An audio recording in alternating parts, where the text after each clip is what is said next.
Bagaimana sekolah tidak bagus menjadi bagus kan butuh pendanaan, butuh sistem, butuh model. Ini masyarakat mengalami ini. Tetapi di sisi lain ada masyarakat juga yang mampu lah untuk membantu ini. Nah, kita siapkan programnya, proyeknya, sekolah mana yang layak, kita share ke masyarakat. Ini ya seperti itulah. Tidak semua orang tua mampu mendampingi baik secara fisik maupun kemampuan ya. Ya mungkin fisiknya bisa, tapi kan secara kapasitas mungkin, mohon maaf ya. Atau secara kapasitas mampu, tapi secara fisik dia harus kerja.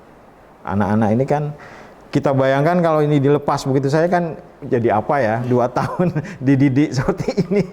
Saya yakin menterinya pun mungkin mikir juga, ini generasi COVID ini apa ya, kualitasnya seperti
Assalamualaikum Ustadz Johari Sani.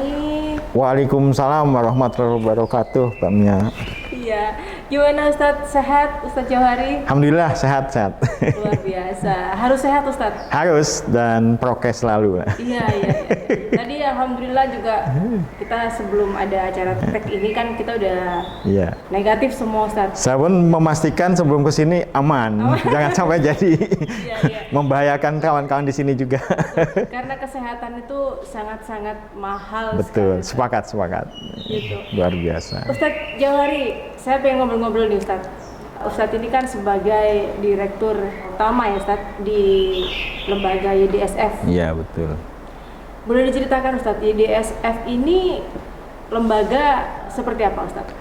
Jadi YDSF sendiri sebetulnya diinisiasi oleh bapak-bapak pengurus Masjid Al-Falah waktu itu. Jadi beliau-beliau itu, para pendiri ini punya kebiasaan baik. Jadi selepas subuh itu keliling Surabaya, ada sekolah yang nggak selesai, panti yatim, masjid tuntas. Biasanya membantu, tapi dana pribadi. Terus problem banyak, terus berpikir, wah ini nggak bisa, ada institusi khusus yang, terus ada gagasan lembaga dana waktu itu. Karena ini lembaga dana, dari bapak-bapak pengurus masjid ini bersepakat tidak boleh dalam satu yayasan, ini harus lembaga sendiri. Karena ngelola uang, dikhawatirkan nanti kan masyarakat menduga bahwa ini untuk Masjid Al-Falah, pada waktu itu Masjid Al-Falah kan cukup lah, mapan lah, untuk pendanaan lebih dari cukup. Makanya, lah kita mikirnya sederhana sih. Misalnya penduduk Surabaya waktu itu ada 2 juta saja, 5%-nya mau berdonasi Rp1.000 setiap bulan, itu bisa ratusan juta kami himpun. Mungkin kalau istilah sekarang ini crowdfunding lah. Kita melakukan itu, tapi konteksnya tahun 87. Saya pun belum bergabung ya pada tahun ini, tapi sejarah awal saya bilang. Tentu ini sesuatu yang luar biasa, uang 100 juta pada tahun 87 bisa bisa melakukan banyak hal. Gagasan besarnya itu, dan kita inisiasi. Mungkin di tahun pertama sih tidak semulus yang kami bayangkan ya. Tetapi menginjak tahun kedua ketiga kita bertumbuh dan alhamdulillah berjalan. Waktu itu belum ada platform, belum ada mungkin handphone. Yang punya telepon pun sangat terbatas. Kita pakai medianya, kita buat semacam majalah mini ya, buletin kita sebar. Kita ajak masyarakat, kita publikasikan semua kegiatan itu di buletin itu. Itu menjadi media untuk ini. Belum ada media sosial pada saat itu. Dan alhamdulillah bertumbuh, banyak sekolah yang bisa kami bantu, panti-panti kita support juga, banyak juga misalnya fasilitas ibadah seperti masjid bisa kita selesaikan.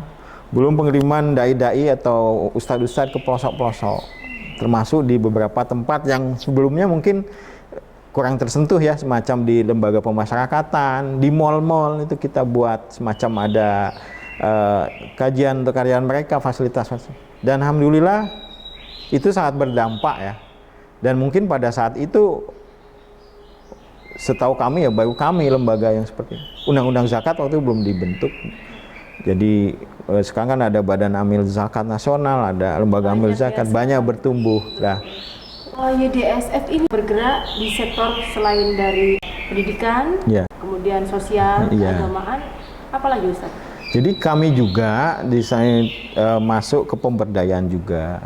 Terus kita pun respon ke seperti kondisi-kondisi yang terkini, kebencanaan, COVID, kita ikut merespon itulah.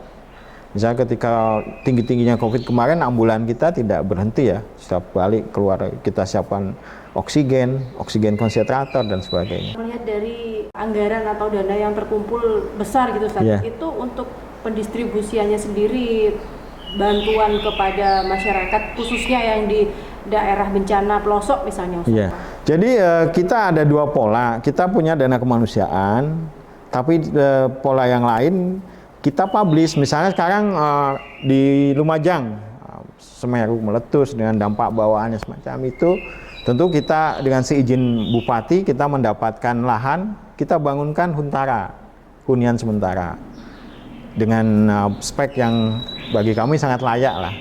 Karena nanti rumah permanennya kami dengar nanti pemerintah akan intervensi. Jadi teknisnya di lahan itu huntarannya dibangun agak ke belakang, dan nanti kalau bantuan tempat tinggal ini sudah cair akan dibangun di depannya, nanti nyambung. Ini insya Allah sudah dieksekusi ya bulan-bulan inilah. Ini untuk Semeru kemarin ya Ustaz? Ya, Semeru. Sebelumnya COVID juga kita ada ambulan, oksigen dan sebagainya. Ya kita pun bersinergi dengan banyak rumah sakit, banyak lembaga. Ya meskipun tidak bisa membantu penuh, tapi paling tidak ketika COVID tinggi-tingginya, rasanya siapapun bukan masalah uang waktu itu. Memang fasilitasnya nggak ada. Punya uang tapi kamar rumah sakit penuh ya tetap nggak bisa masuk. Gimana?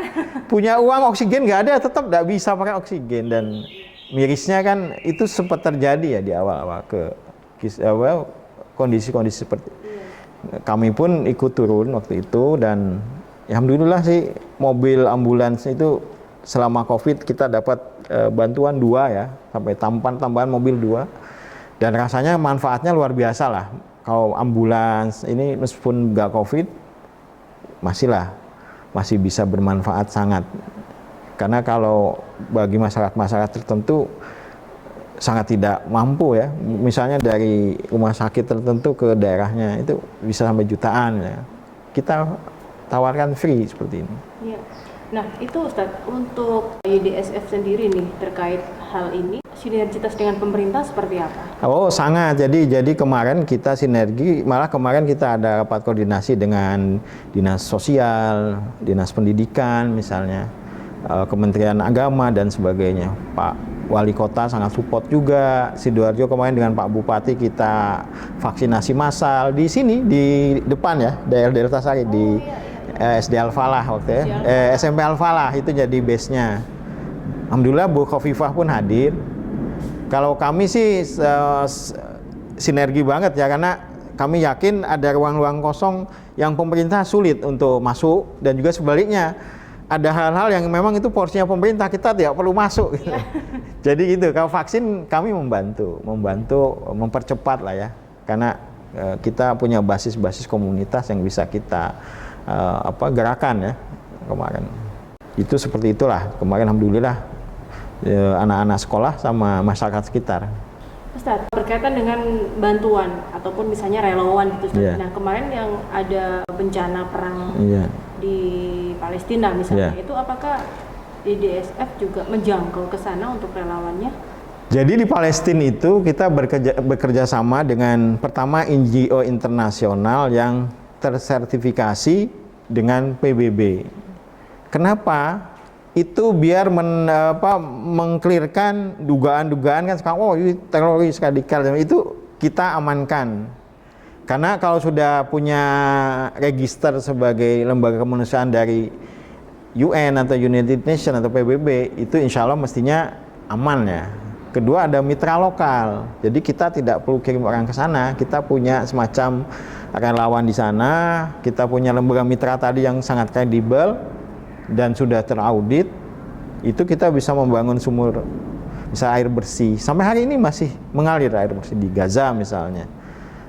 Lepas dari konflik secara politis, tetapi kita lihat dari aspek kemanusiaannya tidak ada masalah gitu. Tapi kami pun sangat berhati-hati karena ini kan membawa nama negara juga. Ketika mungkin kalau kita ke luar negeri kan konteksnya bukan hanya YDSF, tapi melihatnya Indonesia ke Palestina kan ya.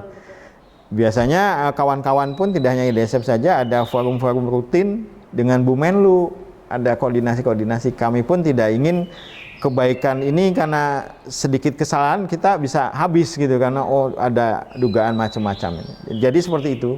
Tapi kalau untuk kegiatan rutinnya sendiri Ustadz? Kalau rutinnya, kalau terkait itu sebetulnya kita tidak terlalu ini ya, fokus tetap ke dalam negeri. Kalau kejadian-kejadian tertentu saja, misalnya menjelang musim dingin, biasanya ada bantuan karena kekurangan selimut dan sebagainya itu bisa meninggal tuh kalau fasilitas itu. Saya pikir hal-hal seperti itu. Terus ada kemarin Rohingya misalnya, sama kita pun dengan pihak Kedubes Indonesia, masuknya lewat Kedubes dulu tetap. Jadi yang ngatur pihak Kedubes, aman enggaknya dan sebagainya. Sehingga tidak juga menimbulkan masalah dengan pemerintah lokalnya ya. Itu yang kita jalin komunikasi sebelumnya. 2022 ini insya Allah bulan 4 kita sudah Ramadan ya Ustaz? Ya. 3 atau 4 ya? Jadi Ramadan itu kalau sesuai kalender sih 2 April ya sudah masuk Ramadan. April ya? April tanggal 2 itu sudah Ramadan, nggak lama lagi sebetulnya. Cepat ya Ustaz, nggak kerasa. Ya kurang lebih 65 hari lah ya kalau kita hitung pakai. Iya. Insya Allah ya. Persiapannya Ustaz, seperti apa Ustaz? Ya kalau kami sebagai lembaga tentu kan kita ada program rutin ya, misalnya kita ke kunjungan ke masjid-masjid. Tapi sebelum Ramadan ini ada namanya safari subuh itu jalan kita kerjasama dengan salah satu radio. Tidak hanya safari subuh sebenarnya, nanti pasca kajian dan sebagainya itu digelar bazar, ada baksos.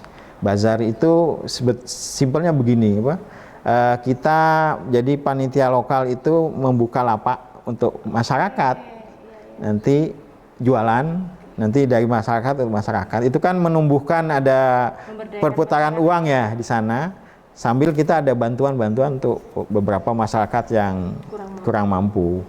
Jadi dikombin ya. Panitia lokal mengadakan kegiatan ekonomi sehingga manfaatnya sebetulnya lebih pada tadi sih